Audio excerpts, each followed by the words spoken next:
Hey guys, my name is Bhanu. I'm going to show you quickly how to unbox the voltage test station, or we call it a VTS, which is a electrical safety device for verifying presence and absence of voltage. So this is the package as you will receive it from our end, from the factory.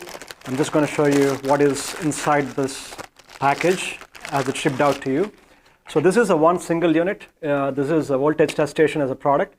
This is a door-mounted device. Basically, it comes with a bunch of wires on the back end, as you can see it. I'm just going to uncoil it so you can see it clearly. So this is how it's shipped out to you guys. So it has like two sets of wires for the two devices. On the front, you can see one is a voltage indicator here, and one is a safe test point. With the voltage indicator, you'll be able to visually verify the voltage presence once it's connected to the system. And then with the safe test points, you'll be able to measure the voltage using a portable test instrument or a multimeter. Okay, so you can just safely verify it.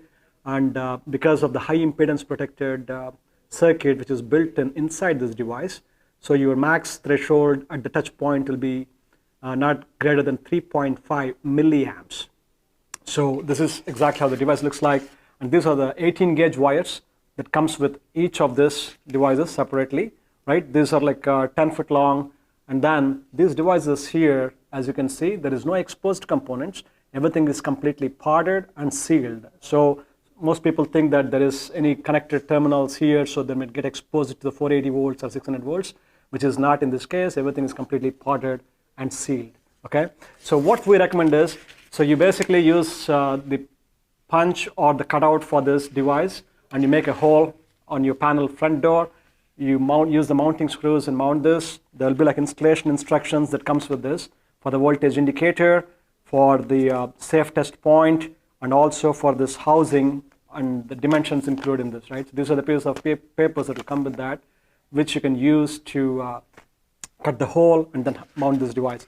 So once the device is mounted, make sure that these wires go through a cut resistant or a conduit that will protect these wires from any kind of a damage, mechanical damage. So just want to make sure that these devices, these wires are run through a proper conduit so that they're not exposed or damaged for any mechanical failures, or it's not rubbing against the sharp edges and such.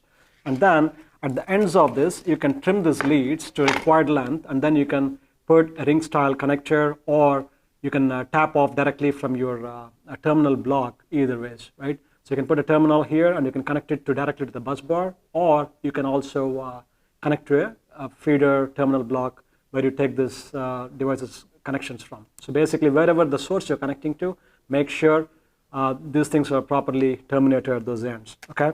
So the next important thing I would like to highlight is use of fuses. So we strongly recommend do not use the fuses while using this device, because the fuses will create an additional point of failure, and that will give a false indication of the voltage which is otherwise present inside the system. Meaning a failed fuse can give you an indication that voltage is not present, which in other case it is actually, okay? So that's that. And then once you connect this, make sure you can connect one to line, one to load, or you can connect both to the line and load, either ways. However you're making the connection, the key point I would like to emphasize for you guys is ensure that these are properly documented within your single line diagrams, and also it's documented in your work procedures. So this product is going to function as good as your procedures are properly implemented. So make sure that once you install this device, you update your procedures to ensure that your people understand where the systems are connected to and what they're measuring and what they're seeing. So without having that, you can't have a well-defined safety program as well. So make sure that's properly documented and everything has been done in that area. Okay. The other thing, yeah, this one has a front clasp where you can just open this, and also there's a small screw here where you can restrict the access for the people. So this is for the tool access, and also there's a padlock arrangement at the bottom where you can put a small lock and you can lock this as well to restrict the access.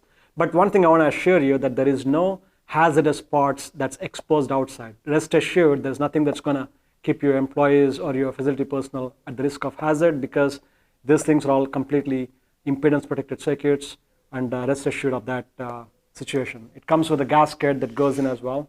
When you mount it, just make sure this gasket is also properly installed and it's mounted. That's pretty much it. Thank you so much for your time.